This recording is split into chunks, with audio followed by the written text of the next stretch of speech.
അങ്ങനെ ആരാധകരുടെ ആവശ്യാനുസരണം ജബ്രികൾ പുതിയ വീഡിയോയാണ് ഇപ്പോൾ പങ്കുവച്ചിരിക്കുന്നത്.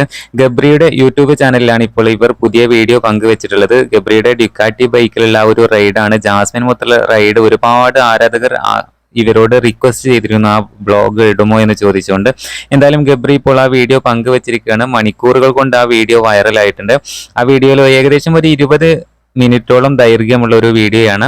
എന്തായാലും പുതിയ വീഡിയോ ആണ് ഇപ്പോൾ പങ്കുവച്ചിട്ടുള്ളത്. ഇന്നത്തെ വ്ളോഗിന്റെ പ്രത്യേകത ഇതാണ്. പ്രേക്ഷകരെല്ലാം തന്നെ ആഗ്രഹിച്ച ആ വീഡിയോ ആണ്. ജാസ്മിന് മൊത്തമുള്ള ആ ഒരു ഡ്യുക്കാറ്റിയിലുള്ള റൈഡ് കാര്യങ്ങളൊക്കെയാണ് ഈ വ്ളോഗിൽ കാണിക്കുന്നത്. എന്തായാലും ഇവർ ബൈക്കിൽ പോകുന്നത് ഒരു പുതിയ ക്യാമറ വാങ്ങിക്കാനാണ്. അപ്പൊ എന്തായാലും ഇനി മുതൽ ഇവർ ആ പുതിയ ക്യാമറയിലായിരിക്കും വീഡിയോ ഷൂട്ട് ചെയ്യുക. എന്തായാലും ഇവർ ഇനി കൂടുതൽ സോഷ്യൽ മീഡിയയിൽ ആക്റ്റീവ് ആകും. ഇൻസ്റ്റഗ്രാമിലായാലും യൂട്യൂബിലൊക്കെ ആയാലും എന്തായാലും ഇവർ കൂടുതൽ ആക്റ്റീവ് ആകും എന്നുള്ളത് ഉറപ്പാണ്. ഈ വീഡിയോയിൽ ജാസ്മിനും ഗബ്രിയും വളരെയധികം ഹാപ്പിയായി വളരെ ആക്റ്റീവായിട്ടാണ് വന്നിട്ടുള്ളത്. എന്തായാലും മണിക്കൂറുകൾ കൊണ്ട് ഏകദേശം 40,000-ഓളം വ്യൂസ് ഇപ്പോൾ ഈ വീഡിയോക്ക് വന്നിട്ടുണ്ട്. നിരവധി ലൈക്ക് വരുന്നുണ്ട്. ഇഷ്ടം പോലെ കമന്റ്സുകൾ ഇവരെ സപ്പോർട്ട് ചെയ്തുകൊണ്ട് വരുന്നുണ്ട്. എന്തായാലും ഈ വീഡിയോ പങ്കുവച്ചിട്ടുള്ളത് ഗബ്രിയുടെ യൂട്യൂബ് ചാനലിലാണ്. പുതിയ അപ്ഡേറ്റുകൾക്ക് നമ്മുടെ ചാനൽ മറക്കാതെ സബ്സ്ക്രൈബ് ചെയ്യണേ.